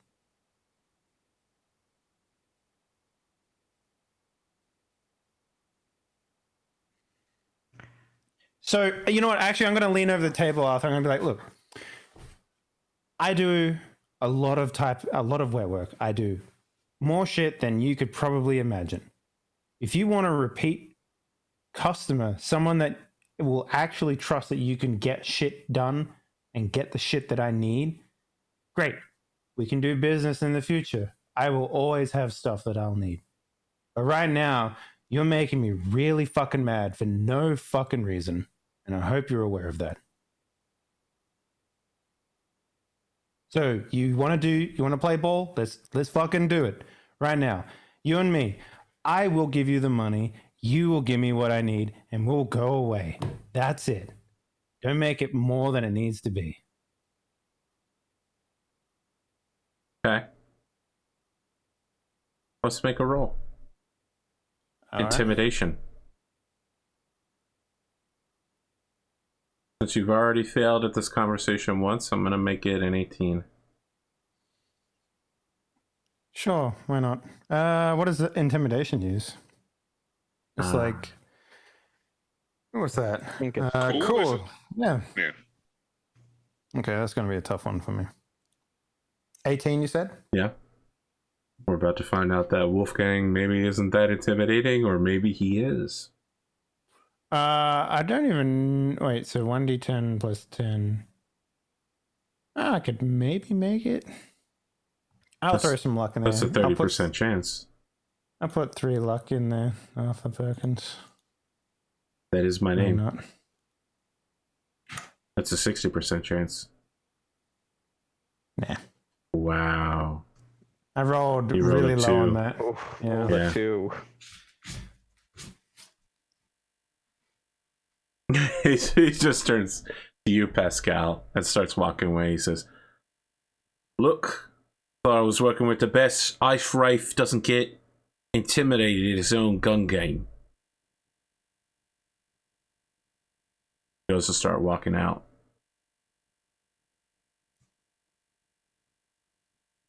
So Pascal gets up and walks out with him and hands him 500 eddies and says, "I'm sorry that we couldn't come to terms this time, but I appreciate you coming out. If I have exotic needs in the future, I will." Now, I'll tell you what, mate. You ditch the suit there. I'll sell the guns to you. You're a known figure. There's no way you're working with the cops. Works for me. But I'm not selling it to him. I'm not getting nickered. Works for me. Ridiculous. So he gestures for you to follow him into an alleyway behind the burger shop. Are you meaning nicked? Yeah, sure. Nicked. Okay, no worries. As in like caught by the law. Yes. Okay, no worries. I wasn't going to correct him either. It was funnier that way. Doing my best to pretend to be British here, guys. You really chucked a wobbly on that one. Hey, my Australian was authentic. My British is not. Both Australians on the cast. Was that authentic a month ago? It was real words that were used in a I sentence. saw Eric Vulgaris' attempt at Aussie, so I will give Arthur a lot of latitude after. Oh, I appreciate that. Holy shit. Wow. All right. So he walks you through how to use the guns. Okay. The Royal Enfield requires 2 magazines to be inserted into it. They have to be special magazines, so all the ammunition costs twice as much. Neither of these guns can be cybered. The Enfield comes with a cyber optic scope on it. So it's like pre-cybered in the scope form, but not like you can't make it into a smart gun. Okay. The ammunition costs twice as much, not just because it's a helical magazine, but it also requires space shuttle propellant in order to fire the bullets. Which is why you can only buy the ammunition from this guy. It's good shit. It's The best shit. These don't fall off the back of the truck. I love the idea, by the way, that he sells this thing where he's the only person to do it, but then he fails to fucking work with the dude in the future. Yeah, you know, it's good business. How much ammo did you want me to pick up for you? I'm not fucking there, dude. Well, no, but you would have told me before ahead of the deal. I was going with you. Wanted. Stand there and text him, call him. He's literally standing around the corner. I can do that because I've got the cellular hookup and the Times Square marquee. When you inform Wolfgang that he has to do business with the dude in the future, he'll tell you not to buy the guns. I just tell you, buy all the ammo you want now and store it. Okay. What ammunition does it use, Arthur? It uses 7.5 millimeter rifle ammunition. That costs double. And if you want to make it into like, armor piercing, that doubling applies to that as well. Mm-hmm. I have to buy only from this fuckboy. Is that right? As far as your fixer knows. Unless you want to fly to Europe, find a new fixer to buy the rounds individually.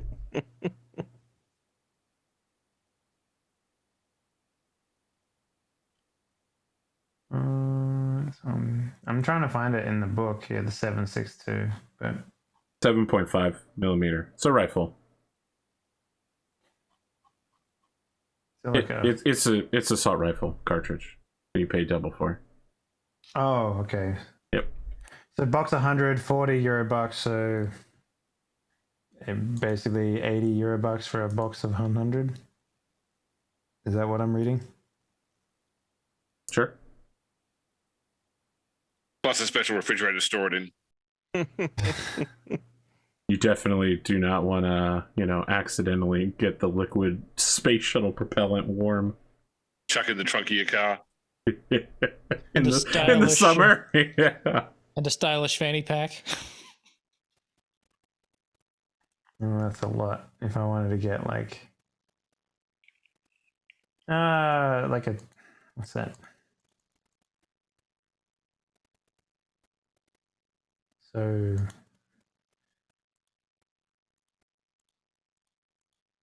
Oh, okay. Let's do like, I don't know,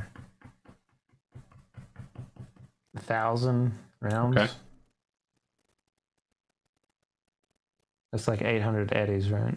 So, oh, you know what? Let's. In total, the total cost for this will be, so it's just the standard purchase, right? So I can't modify them. 300. Okay, so that's 4,800 for the 2 guns. How much cash do I have? I always forget what they put the cash. I have 6,400. Okay, yeah, I got a lot. So let's buy like 3,000 rounds. Okay. That seems reasonable.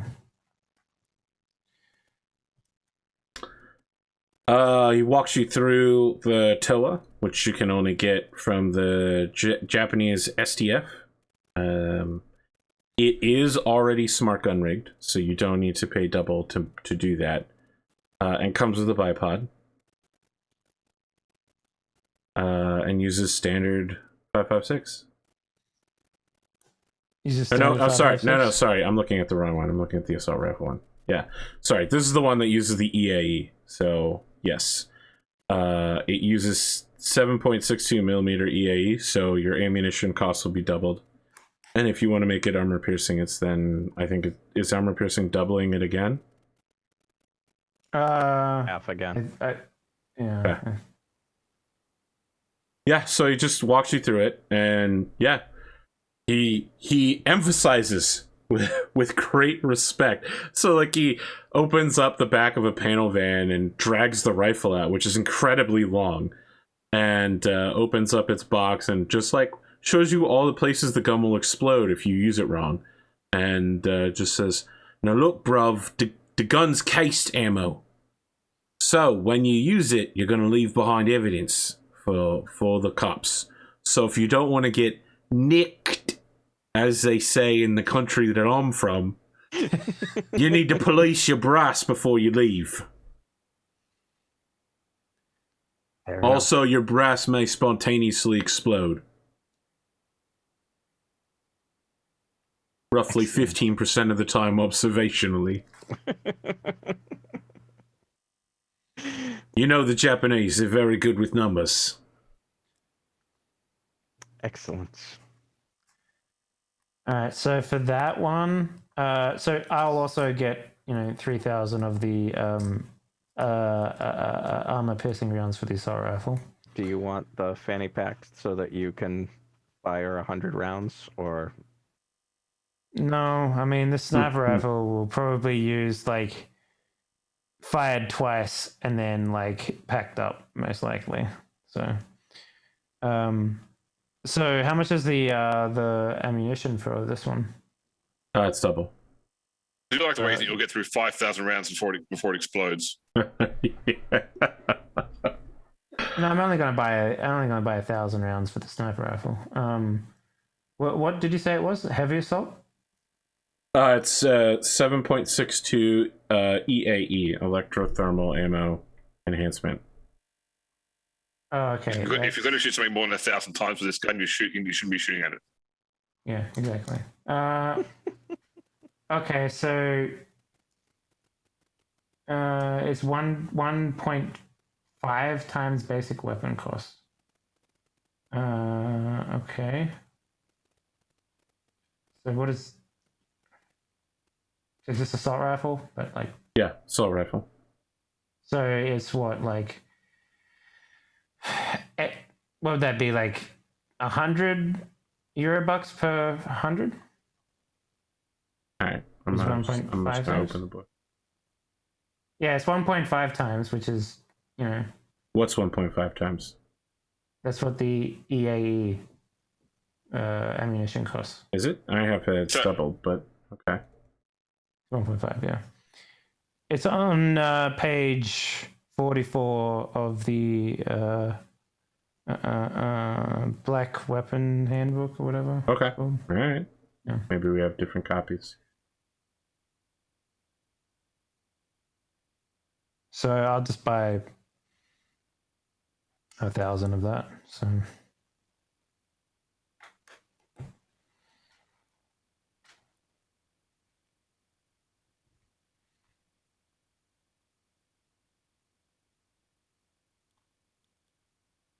Okay, so that's 600. All right. All in all, 600? Pascal, he tells you that your purchase is going to come to 12,600 Eurobucks. that's about what I counted as well. So yeah. I pay the man. He throws in a free shoulder sling for both guns. How kind of him. Excellent. Look, mate, if you're going to bring the client to the meeting, you need to make sure that they respect the business. Yeah, I don't know what was up with him. He's got some problems at home. He's bringing it to the job. I Amateur literally hour here, couldn't and care I'm sorry less. for that, and I appreciate you doing the deal with me, and keep the extra 500 as a inconvenience fee. And I feel pretty fucking inconvenienced. All right, I'll tell you what. I'm going to put these guns on top of this dumpster here and drive away. You do whatever the fuck you want with them. Just remember that that's a police station over there. Wow, the fucking what an asshole! Jesus Christ! Look, I'm just gonna throw this new rifle in the dirt right in front of your face. it's in a case. Also, I've pooped in the case. You know, just for you. I put my poop right beside the hot rounds so it's nice and smelly. So he steps in the back of his white panel van and closes one of the doors and then says, as he's squatting down holding the second door, he says, "Remember, you always get quality goods when you deal with the ice wraith." And he closes the door and you hear a double pat and the car begins driving off. excellent. What was that? Was it Swordfish where the guy buys a minigun and then the guy just turns the minigun on the dealer as he drives away or something like that? I can't remember. It was something dumb. Yeah, like that. I wonder why an illegal gun dealer would not allow you to immediately take control of the guns right here, right in front of him. Well, I mean, when you're a piece of shit like the Black Wraith or whatever the fuck his name is. It's the ice wraith, gov. Okay. So Pascal, as soon as the van pulls out, texts Wolfgang and says, "All right, come to the alley and get your shit." All right. Go there, pick it up.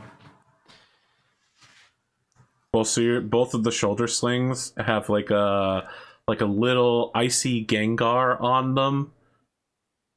I rip that fucking As like patch a off. Like immediately. Like I take out my knife and I scratch that shit off immediately. Coltan, what do you have going on? Well, there, I'm probably digging into my new job, trying to figure out what this, because Dante didn't tell me very much about the So here's how the process works. The scientists here have not been able to successfully black box the whole process, but what they do know is that if you remove enough human organs and replace them with cyberware until the whole system shuts down in a cyberpsychosis, if you basically force someone to the edge of cyberpsychosis, you can then use a copy of the device to essentially kickstart their memories and just restart the learned memories from the beginning, like visual representational memory, that kind of thing. Like some of them, they give someone amnesia, so you don't remember you don't lose language or place names of things, but you lose your association with your own personalized memories of oh yes, I remember learning about these things. So far, they've had a nearly 100% success rate with only one death in the trials.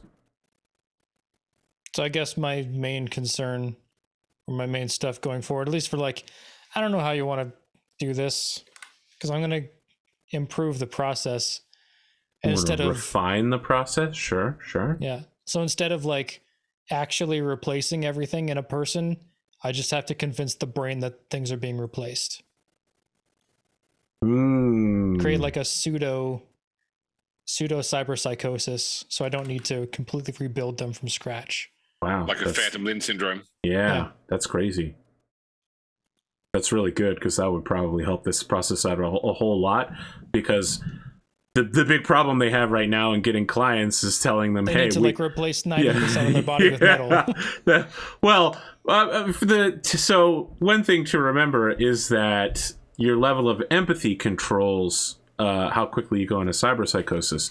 So on the plus side for this project, the kind of people that they're targeting, the ultra rich, have a statistically low amount of empathy left. So it's easy. However, most of those people don't want to enter their new lives, with a cybernetic arm and half their face missing. Yeah. So it's either trick the brain into thinking that the empathy is so low that we can remap the memory stuff, or develop a piece of technology so crazy but so small that it wouldn't be so disruptive. Well, if you want to develop a new black market cyberware that, had extreme empathy loss, Pascal would probably be your guy to talk to. Yeah. It's one or the other, because one of them I can do myself, probably with like Medtech roles. Yes, yeah. Let's make a roll for that. And it's going to be a series of rolls over time. Like you can't just be like, overnight, I developed this process. But as a backup plan, I will have Pascal on speed dial being like, okay, my original plan didn't work. I need you to help me make some gnarly black cyberware. Okay. This first one, laying out the groundwork of the process with your... So let me ask, are you doing it yourself, or are you including your team on this? You have a bunch of researchers who work for technicians, other doctors. I think it's one of those, I'm doing this myself and I'll ask for help when needed. All right. So the difficulty will be an 18 Medtech. Yeah. So kind of like Coltan doesn't like people. So I will spend some luck on this since we're almost done the episode anyway. Wow. Actually, how many rolls are after this? It's just this one right now? As far for this episode, this will be the only roll that you make on this particular thing. Perfect. 36 damage AP round. What are you doing here, Dave? What are you doing? That sniper rifle is 96 damage plus 3.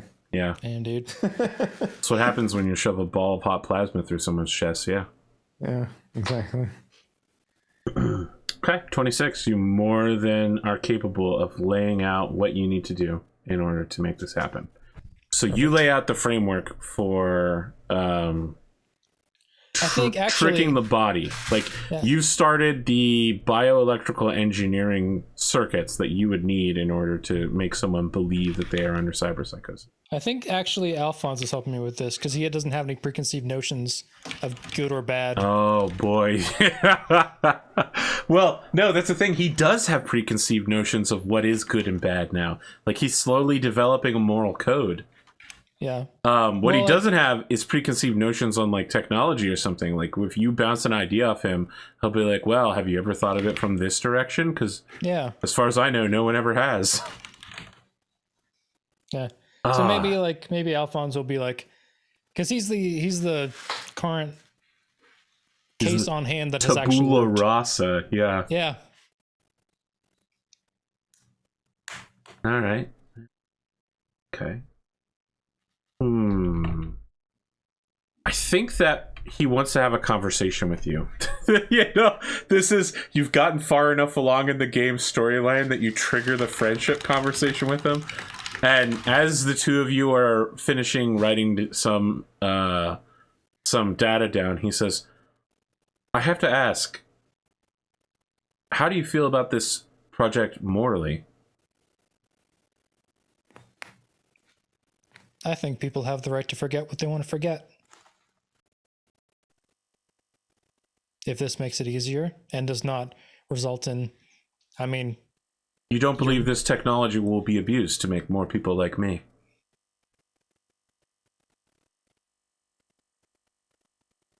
unwilling soldiers. It may, but that's the cost of progress. I see. So you have no qualms about this?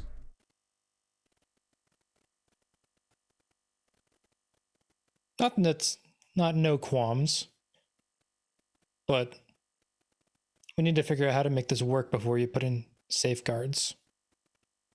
No worries, Oppenheimer.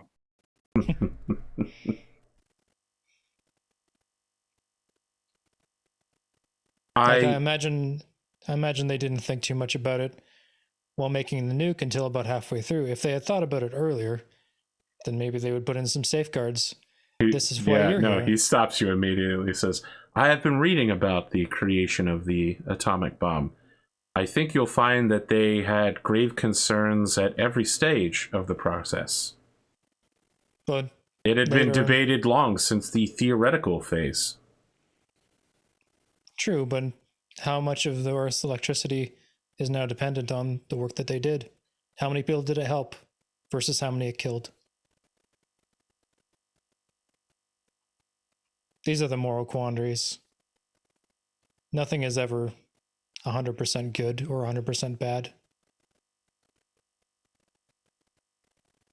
Very well. I will set aside the ethical dilemma and ask why you are leading this project if you want to help people when the project is directed solely at the ultra-rich who have done something that they feel shame for.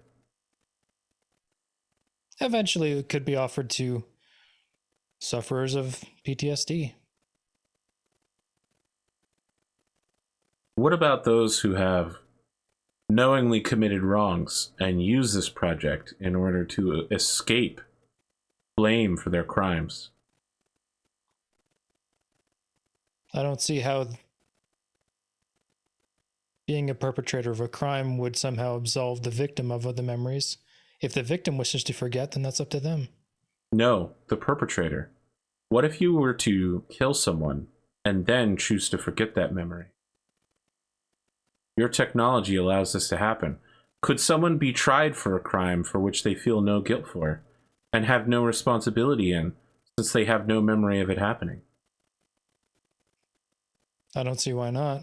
There's records of their crimes. But they didn't commit it from their point of view.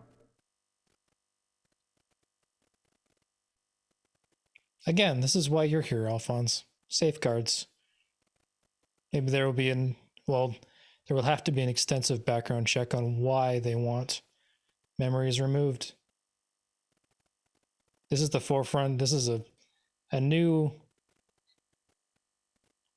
frontier.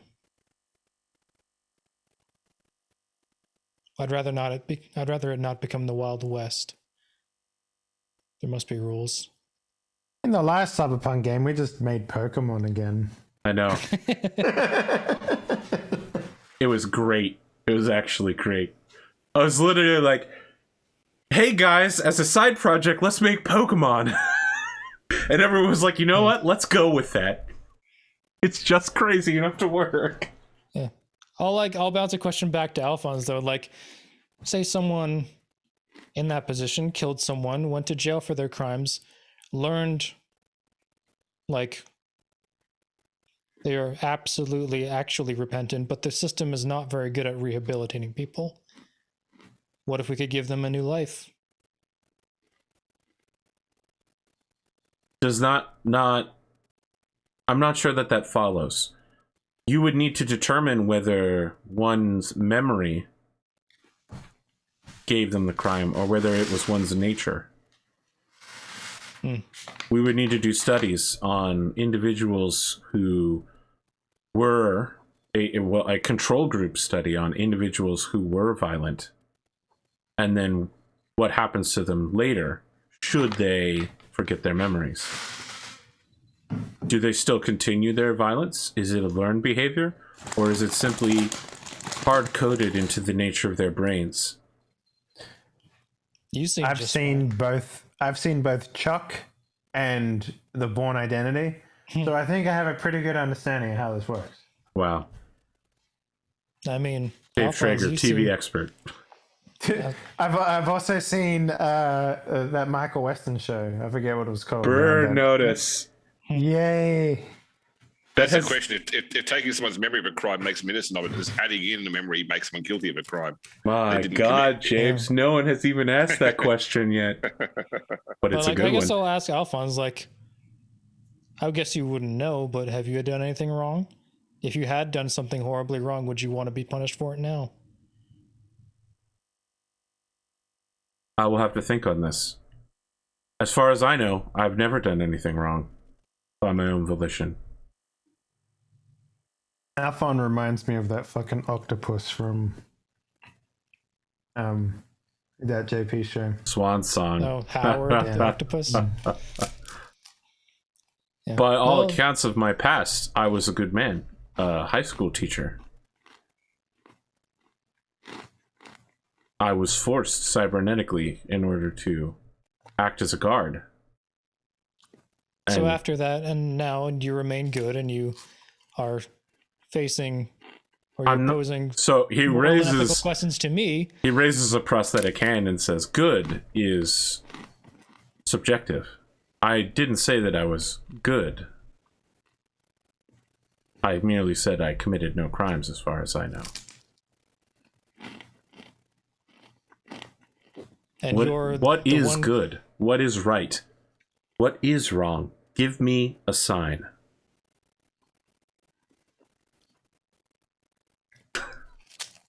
You've been listening to the radio again. Hey, AP, Yeah, please go. just quickly, the device I'm using while trying to run out of batteries. Could I just quickly put in Yeah. what would be the free XP you'd give out for the session? Because I didn't make any skill rolls. We'll roll for you. You'll have a scene here. Yeah, we can just nice. like that. That could be a good place to end it on for right now between Colton and As, or Alphonse. as What Is Love begins to play in the background. The synthwave version. Yeah. Bishop, you're going through this file? Yes. All right. I feel like I can reveal what's in this file next episode, just so that we can get to another scene with you. What do you do after you read the revelations in this file, which are not very revelatory? You know, there's no, here's where they currently are, and this is their real name and entire life history. Okay. So assuming that's a dead end lead, I'll probably just be going back to my place to rest until the morning. Tell me talk more with- about your place. So I moved some episodes ago into a like I paid for. I'm living above the plate now in a corporate compound. I think it was actually a Medtech corporate compound. I moved into. Yeah, that's right. So it's like a condo.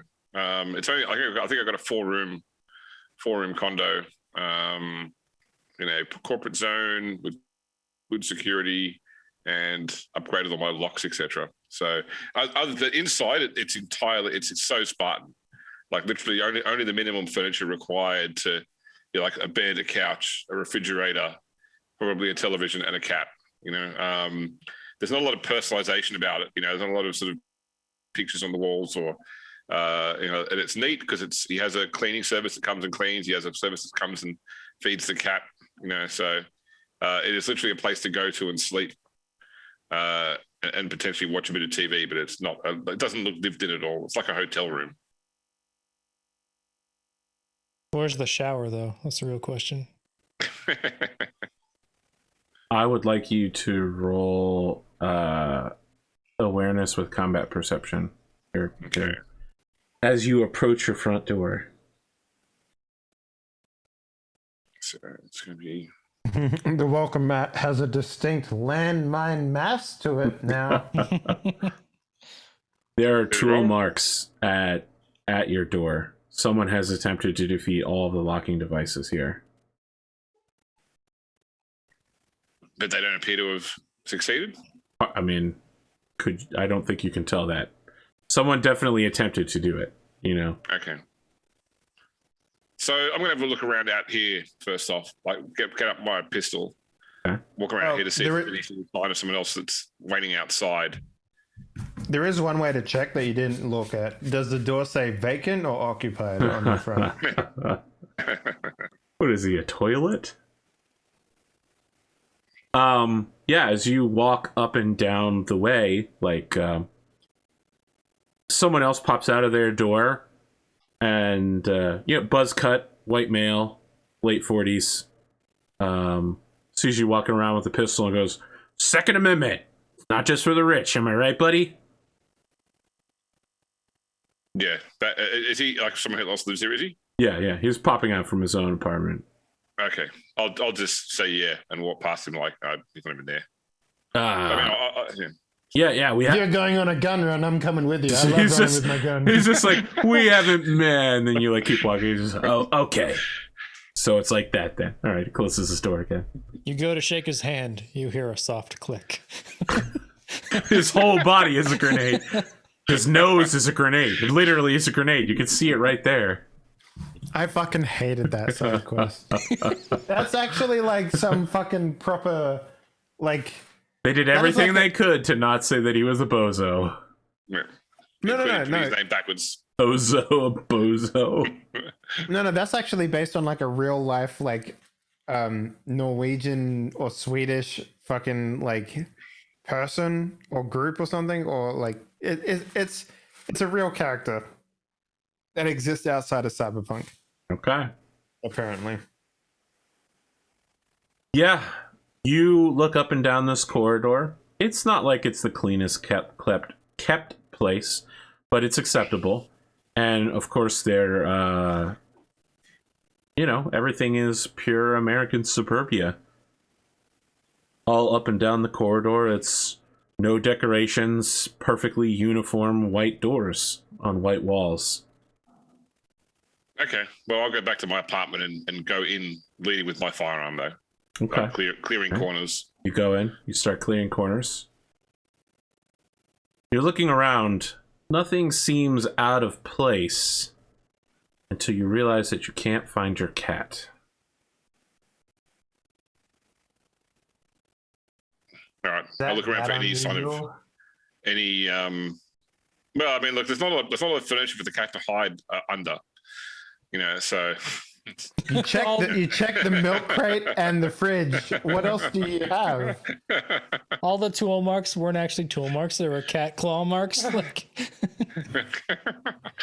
cat's trying to get back in. Yeah.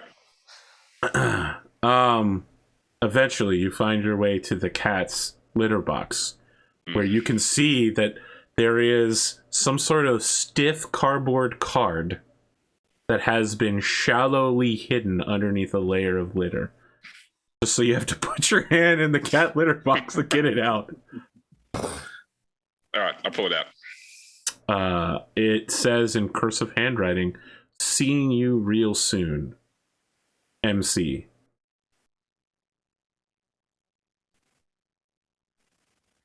So I remember that the two ridiculous names these guys had previously. One of them was something pepperoni. Scarlet Vermilion and Norway Pepperoni. Okay, no worries. So it's not either of those. Okay. oh, what was the group? So it's potentially the second assassin, though. Could be. The second assassin who uses what was this? Because the first one was uses bows. It was the second one again. And that was Viva Libre. I don't know my notes here. I can't remember what the second assassin was. Cyber Crossbow, a guy called Master Exploder, Okay. And a pair of assassins. Okay. Is the cyber crossbow literally just like the one from fucking not Cyberpunk, Far Cry Blood Dragon, where it's just like it's just the string is just neon. No, that's it. No, Like, it's actually like it requires Borg level arms to hand crank it. okay, so it's literally just a catapult then. Yeah, it fires like rebar girders at people. It's fucking massive, man. It's a rail gun, it's just a rail gun. It's as close to a railgun as hand propelled can be. You have to take a run, jump, hook your feet on the bow, and then pull back and let go in the air to actually shoot a shot. You seen those Looney Tune videos where like Kylie, a wild coyote will like sit in a slingshot he made himself and propel himself across a ravine? Yeah, that's what that is. No, Glimo, we're wrapping up here. This is the final scene. I wanted to make sure that James got a chance to roll something, and also leave everybody in an ominous state of what happened to the cat. Yeah. So Bishop roll for perception, which also gives you combat awareness. All right, take 3 floating IP, and here is your XP for this particular one. See some outros. Oh yeah, I did intimidation poorly. I remember now. Or intimidation. All right, I'll still get to put in existential philosophy into this game through Alphonse Gore asking questions about the ethical righteousness. Man, I'm gonna have to watch a whole bunch of YouTube videos about. I love the idea that by the end of it, you're like, what I'm doing actually is wrong. Now that I think about it. Yeah. But I won't remember. That's when this. Alphonse Goodbye. hits the button. Like, you're like, Yeah. if we were to hit this button, we would be committing a serious crime. And Alphonse like, boop. Yeah. But also, I kind of like it. How? Yeah. What does that say about me as a person? Everything I have done, everything I am is wrong. Time to wipe my memory and start over. You know, speaking of someone who has to wipe their memory, Glimo, we're going to start with you because you have to run immediately after this. So if you need to run, you'll be able to leave. Hey, I'm Glimo. You are Glimo. I am Glimo. I had fun tonight. I'm glad we finally got a chance to play. It's been too long since I've hung out with all you guys, and fun times. You can catch me on Solaris Nights that will drop sometime in the next week. I've got my own episode coming up this weekend, I think, and then our Gladiator Hall next Thursday, so stay tuned for that. And I think we're actually all back here for Cyberpunk next week, yeah? That'd be Maybe? incredible. I know I'll be in Brisbane, in the Gold Okay. Coast. Never mind. Had this idea, but all right. Yeah, that's it. Look at you thinking that we could get 2 weeks in a row. What are you, crazy? Cyberpunk is going to be my maybe baby game. You know, like, you playing Cyberpunk? Maybe baby. Yeah, that's what that'll be. James, what do you got? Not much. You can find me back here Saturday next week for some more Rogue Trader, as we have a break this week while Spoon is conning it up in Texas. Otherwise, I'll be around after Discord, on my own YouTube. Yeah, that's just playing games and having conversations. It's really it. It's my life right now. Life with the kids. The fun stuff disappears. Don't tell me that. Listen, James, we'll try to keep this fun for you. Look, now you have to go. You have to go track down someone who stole your cat. Isn't that fun? Oh yeah, that's fine. No, this today. This was definitely the highlight of my day. From here, I have to go and have lots of meetings, and then look after my kids this evening while my wife works. So I don't know what to say. My day's all downhill from here. I don't know whether that's good or bad. I did try to convince Arthur to let you and me and him play that D&D tabletop virtual reality game. Yeah, the one that's come out. Yeah, the ones that come out. You don't need to convince me to play that. I already said that that's what I wanted to try. Okay. I mentioned it, and you never said anything back. And I was like, okay. I literally said, Ghosted. "Hey, I'm thinking of doing this, guys." Yeah, and I said, me and James got this thing, and then you were like, silence. And I was like, okay, I'll take that as we didn't get a answer, full I guess. party, and also I'll have to buy it at some point. It means that Arthur's gonna make friends on Facebook though, because that's how you play with friends on Quest. Really? I did not know that. I have not Wait, really it's on done Steam much. though, isn't it? Demio. Okay, let's work out whether it's because I had to work out whether it's cross-platform. I suppose it's you can have the Steam version. You just do Steam VR. Yeah, I'm not fucking getting Facebook. Get the fuck out of here. Are you crazy? All right. You know, speaking of someone who's crazy, let's go to... I don't know where to go with that. All right, Henley, let's do you. Whoa, I'm No. Yeah. So I don't know. I mean, things are happening. Video games, whatever, blah blah. Arthur talked to me like several months ago about a solo game, but I don't think that's ever happening. We'll see. Maybe. I'm trying to make stuff happen. Listen, man. I have a solo game, and it meets 3 or 4 times a week. Fucking taking up all my time. Yeah. Anyway, I'm still calling you out on that because I want to play. I want to play more. Sure. And I don't know. I've been getting my fix these days by that Celeste game. Celeste? Fuck it, Celeste. It's a